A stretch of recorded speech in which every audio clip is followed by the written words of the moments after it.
Hello বন্ধুরা, আমি শাকবন্ডেল। এখন আমি করবো অনিরুদ্ধ রায়চৌধুরী পরিচালিত জয় এহসান অভিনীত নতুন বাংলা সিনেমা ডিয়ার মায়ের রিভিউ।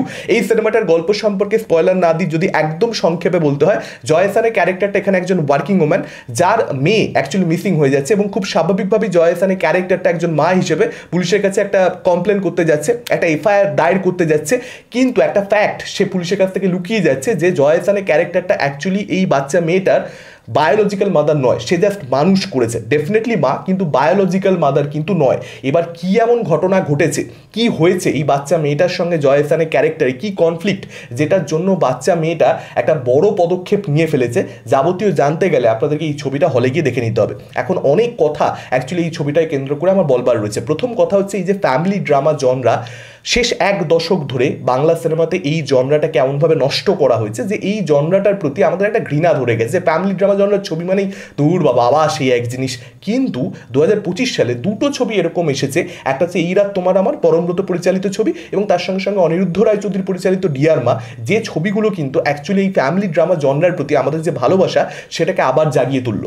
মানে ডেফিনেটলি এই জনরাটাকে মানুষ ভালোবেসে ফেলবে এই ছবিটা দেখলে। পুরাতনের থেকেও কিন্তু আমি ডিয়ার মাকে, পুরাতন ডেফিনেটলি একটা ভালো ছবি, কিন্তু ডিয়ার মাকে আমি অনেক অনেক অনেক বেশি গিয়ে রাখবো। ইনফ্যাক্ট অনিরুদ্ধ রায়চৌধুরীর শেষ কয়েকটা ছবি কিন্তু আপনি লস্ট বলুন কিংবা কারাক সিং বলুন, সেই স্ট্যান্ডার্ডের হচ্ছিল না। তার যে স্কিল, তার যে কোয়ালিটি ডিরেক্টর হিসেবে সেটা খুঁজে পাওয়া যাচ্ছিল না। কিন্তু ডিয়ার মাতে আপনারা সম্পূর্ণরূপে সেই অনিরুদ্ধ রায়চৌধুরীকে খুঁজে পাবেন, যার জন্য আমরা অন্তহীন ভালোবাসি। আমার মনে হয় অনিরুদ্ধ রায়চৌধুরী কেরিয়ারে অনেক ভালো ছবি রয়েছে, কিন্তু বুনোহাস, পিঙ্ক, যে ছবিগুলো তার কেরিয়ারে কাল্ট হয়ে গেছে, সেই ছবিগুলোর থেকেও ডিয়ার মাকে আমি অনেক বেশি ভালোবেসে ফেলেছি।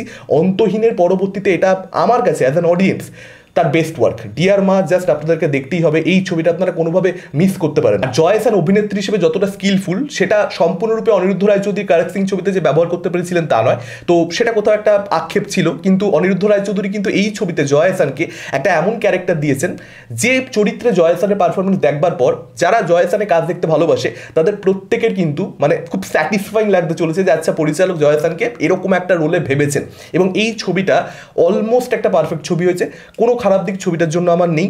আমি যদি ভালো দিকে একে একে আসি, প্রথম কথা হচ্ছে এখানে বাচ্চা মেয়েটার ক্যারেক্টারটাকে যেভাবে দেখানো হয়েছে, দেখুন অ্যাডাল্ট ক্যারেক্টার মানে পূর্ণবয়স্ক মানুষ, তাদের জীবনের যে কমপ্লিকেশন, তাদের মনের মধ্যে যে বিভিন্ন জটিলতা, সেটাকে অনস্ক্রিন দেখানো, এটা তো আমরা বিভিন্ন ছবিতে দেখতে পাই। কিন্তু একটা বাচ্চা মেয়ের যখন কমপ্লিকেটেড যে বিষয়পত্রগুলো, তার মনের মধ্যে যে বিভিন্ন ধরনের জটিলতা চলতে থাকে, সেটাকে অনস্ক্রিন দেখানো টাফ। তার কারণ বাচ্চা মানুষরা মানে ছোটরা, তারা এই কমপ্লিকেশনগুলোর ব্যাপারে জানে না যে তারা এগুলোর সঙ্গে কীভাবে ডিল করবে, কি করা উচিত কি না করা উচিত, ইনফ্যাক্ট কি ফিল করা উচিত সার্টেন কিছু প্রবলেমস নিয়ে, সেটার ব্যাপারে তারা নিশ্চিত নয়, তারা এক্সপ্লোর করবার চেষ্টা করছে আর কি। তো সেই জায়গাটা এত সূক্ষ্মতার সঙ্গে এবং এত ইনোসেন্সের সঙ্গে পরিচালক ধরতে পেরেছেন এই বাচ্চা মেয়েটাকে, যেভাবে মানে সেকেন্ড হাফে বিশেষ করে যখন বাচ্চা মেয়েটা একটু বড় হয়, সেই জায়গায় যেভাবে ক্যারেক্টারটাকে নিয়ে যাওয়া হয়েছে, মানে আপনি দেখে অবাক হয়ে যাবেন। এতটা ভালো বাংলা ছবিতে আমরা এক্সপেক্ট করি না। অনিরুদ্ধ রায়চৌধুরী তো একজন জাতীয় পর্যায়ের অ্যাকচুয়ালি পরিচালক, যে কারণেই এই সূক্ষ্মতা, এই সাটেলটি আপনি এই ছবিটার মধ্যে খুঁজে পাবেন। তো বাচ্চা মেয়েটার ক্যারেক্টারটা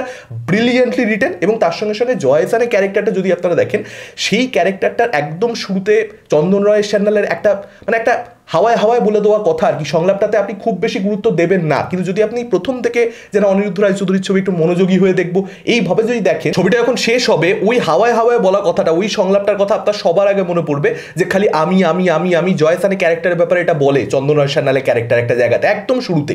এবং তারপর যেভাবে ক্যারেক্টারটার মধ্যে ট্রান্সফরমেশনটা আমরা দেখতে পাই থ্রু আউট দ্য জার্নি, যেভাবে ক্যারেক্টারটাকে মানে একটা ক্যারেক্টারের একটা ট্রেট, সেটাকে যেভাবে মেনটেন করা, যে খালি আমি আমি আমি আমি রেস্টুরেন্টে গেলেও আমার পছন্দের অর্ডারটা শুধু আমার জন্য দিচ্ছি তা নয়, সামনে মানুষটার জন্য জিজ্ঞাসা তাকে না করে দিয়ে দিচ্ছি। এই জায়গা থেকে যখন একদম শেষ ভাগে গিয়ে ওরকমই একটা রেস্টুরেন্টের দৃশ্য, এবং সেখানে সামনের জনের পছন্দের অর্ডারটা দিয়ে দেওয়া নিজের জন্যেও, এই যে চেঞ্জটা ক্যারেক্টারটার মধ্যে এত বিউটিফুলি সেটা দেখিয়েছে, আপনারা সেটা জাস্ট মানে কল্পনা করতে পারবেন না যে ক্যারেক্টারটার মধ্যে চেঞ্জটা কিভাবে আসছে।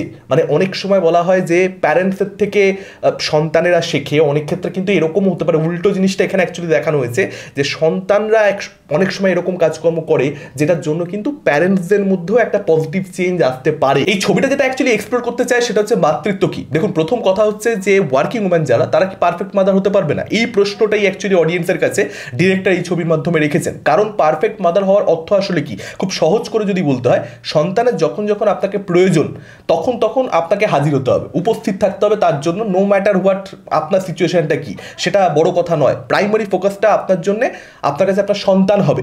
সেইটা তো ওয়ার্কিং ওম্যানের পক্ষে করা সম্ভব নয়। তার তো প্রাইমারি ফোকাসটা তার কাজের জায়গাটা হবে, কারণ সে সেখানে উন্নতি করতে চায়। একজন অ্যাম্বিশিয়াস মানুষ, পুরুষ হোক মহিলা হোক, সে তার কাজের জায়গাতে উন্নতি করতে চাইলে সেটাই তার প্রাইমারি ফোকাসটা হবে, অন্য কিছু হতেই পারে না। এবার এই দুটো তো পোলার অপোজিট একটা সিচুয়েশন। তো সেই সুইট স্পটটা একজন মহিলা কিভাবে খুঁজে বের করবে, যেখানে সে তার কাজের জায়গা নিয়ে যথেষ্ট অ্যাম্বিশিয়াস হবে, উন্নতি করতে চাইবে, অ্যাট দ্য সেম টাইম সে ভালো মাও হবে, কারণ সে হতে চায় সেটা, কিন্তু সে সেটা হতে পারছে না। সেই যে আক্ষেপের জায়গাটা, মানে সেটাকে যেভাবে এখানে জয়সানের ক্যারেক্টারের থ্রু দেখানো হয়েছে, বিউটিফুল লেগেছে। জয়সানের ক্যারেক্টারটা এবং এই বাচ্চা মেয়েটা সেকেন্ড হাফে বেশ কিছু এরকম কনভারসেশনের দৃশ্য রয়েছে, যে কনভারসেশনগুলো কিন্তু যথেষ্ট টাফ, এবং সেই কনভারসেশনগুলো নর্মালি আপনি মানে অ্যাডাল্ট একটা কনভারসেশন আপনি সেরকমটা এক্সপেক্ট করবেন আর কি। অ্যাডাল্ট বলতে 18+ বলতে আবার লোকে সবসময় মানে একটু ম্যাচিওর কথাবার্তা আর কি। এবার সেই ম্যাচিওর কথাবার্তাটা এই বাচ্চা মেয়েটা, তা সত্ত্বেও সে যে বাচ্চা আফটার অল, সেইটা যে আপনি থ্রু আউট ফিল করবেন। অ্যাডাল্ট কথাবার্তা মানে ম্যাচিওর কথাবার্তা দুজনের মধ্যে হওয়া সত্ত্বেও সে যে থিন লাইনটা এত সুন্দরভাবে সেটা ডায়লগ রাইটিংয়ে মেনটেন্ড হয়েছে, এবং থ্রু পারফরমেন্স ডেফিনেটলি ডিরেকশন এখানে ম্যাটার করে। যে বাচ্চা মেয়েটা বলছে যে কথাগুলো কীভাবে বলছে, সেই বলবার সময় সে কি কাঁদছে, তার চোখটা কি ছলছল করছে, নাকি মানে তার অ্যাটিটিউডটা কী, সেইটার উপরে কিন্তু অনেক কিছু ডিপেন্ড করে। মানে জয়সানের ক্যারেক্টারটার জন্য এই দৃশ্যগুলোতে আপনি খুব ফিল করবেন, কারণ সে মানুষ করেছে আফটার এই বাচ্চা মেয়েটাকে। তো সেই জায়গাগুলো মানে ওই ছোট্ট ছোট্ট ম্যান্সটা এই সিনেমার মধ্যে ব্রিলিয়ান্ট। আপনি ছবিটা না দেখলে আমি ঠিক মানে স্পয়লারও দিতে পারছি না, নাহলে কিছু পার্টিকুলার ডায়লগ তুলে আমি কি বোঝাতে চাইছি আপনাদেরকে বোঝাতে পারতাম, কিন্তু সেই ডায়লগগুলো এখন আমি বলে দিতে পারবো না। ইনফ্যাক্ট আমি তো চাইবো আপনার ট্রেলারটা না দেখে ছবিটা দেখতে যান, আপনারা অনেক বেশি ছবিটা এনজয় করবেন। এবং ছবি যেটা আরও একটা ভালো দিক, সেটা হচ্ছে চন্দন রয় সান্যাল ব্রিলিয়ান্ট লেগেছে তাকে। এত সুন্দর প্রেজেন্স চন্দন রয় সান্যালের, ক্যারেক্টারটাকে যেভাবে এখানে দেখিয়েছেন অনিরুদ্ধ রায় চৌধুরী, দুর্দান্ত দুর্দান্ত। মানে ওই মরে যাওয়ার দৃশ্যগুলো মানে এত রিয়েল, এত কনভিন্সিং। এবং মানে আমি দেখেছি এই ধরনের চরিত্র, আমি খুব কাছ থেকে দেখেছি, যে কারণে আরও বেশি হয়তো আমি ফিল করতে পেরেছি। আমি জানি না বাকিদের কথা, কিন্তু আমি এই ক্যারেক্টারগুলো মানে এই ছবিতে প্রত্যেকটা ক্যারেক্টার, এখানে একটা পরিচারিকার চরিত্র আছে, তাকে এত ভালো ভালো মোমেন্টস দেওয়া হয়েছে। আমি বলবো এই কাজের মাসির যে একটা স্টিরিওটিপিক্যাল চরিত্র বাংলা সিনেমাতে আমরা দেখতে পাই, হিন্দি সিনেমাতেও অনেক ক্ষেত্রে দেখতে পাওয়া যায়, এই চরিত্রটা যে কীভাবে একটা ক্যারেক্টারকে ইম্পর্টেন্স দিত, একটা সাপোর্টিং ক্যারেক্টারকে ব্রিলিয়ান্টলি রিটেন। শাশ্বত বাবুর ক্যারেক্টারটা ছবিটা যারা দেখবে তাদের মনে থাকবে, কারণ কিছু জায়গাতে কিন্তু শাশ্বত বাবুর ক্যারেক্টারটা অ্যাকচুয়ালি একটু একটু রাগও ধরায়, একটু হাসায়ও, অদ্ভুত লাগে ক্যারেক্টারটা, এবং শাশ্বত বাবু দারুণভাবে ক্যারেক্টারটা পুল অফও করেছেন। তো পারফরমেন্সেস অ্যাকচুয়ালি প্রচণ্ড ভালো প্রত্যেকের। সবার উপর হচ্ছে জয় এহসান এবং বাচ্চা মেয়েটি ব্রিলিয়ান্ট, যা কাজ করেছে না আপনারা ভাবতে পারবেন না। মানে দুজনে যা অভিনয় করেছে, জাস্ট মন্ত্রমুগ্ধ হয়ে তাকিয়ে থাকার মতো। অভিক সরকারের সিনেমাটোগ্রাফির প্রশংসা এখানে দেখুন করতেই হবে। ছবিটা আপনি দেখলে বুঝতে পারবেন যে এটা এটা এটা আলাদা করে যত্ন দেওয়া হয়েছে, শ্যুট কিভাবে করা হবে, ফ্রেমগুলো কী হবে, সেটাকে নিয়ে অনেক আলোচনা হয়েছে ডিরেক্টরের সঙ্গে সিনেমাটোগ্রাফারের। এবং অনিরুদ্ধ রায় চৌধুরী বাংলা ছবিগুলো সবসময় দেখতে খুব সুন্দর হয়, একটা এস্থেটিক সেটার মধ্যে মেনটেন হয় সবসময়, এবং মিউজিকের কাজ ভীষণ ভালো। একটা পার্টিকুলার দৃশ্যের কথা এখানে আমাকে বলতেই হবে। একটা বৃষ্টি আসার আগের পরিস্থিতি, ঝড় উঠেছে, এবং সেই সময় একটা চরিত্রের মনেও ঝড় উঠেছে, কারণ সেখানে এমনভাবেই মানে চরিত্রগুলোর মধ্যে কিছু কিছু কথাবার্তা হয়েছে আর কি। হট চকলেটের সেই সিনটা আপনারা দেখবেন, আমি ডিটেলসে ঢুকছি না এগেন। মানে সেখানে মিউজিকের কাজ এত ভালো, ভীষণ ভালো একটা ছবি হয়েছে। আমার মতে এটা একটা মাস্ট ওয়াচ, আপনাদের অবশ্যই ছবিটা কি দেখা উচিত। আপনাদের মতামত কি ডেফিনেটলি আপনারা কমেন্ট করে আমাদেরকে জানাতে পারেন। এই ভিডিওটা ভালো লাগলে লাইক করতে পারেন, শেয়ার করতে পারেন। আমাদের চ্যানেল নতুন হলে চ্যানেলটাকে অবশ্যই সাবস্ক্রাইব করতে পারেন। আজকের মতো টাটা, চোখ রাখুন পরবর্তী ভিডিওতে।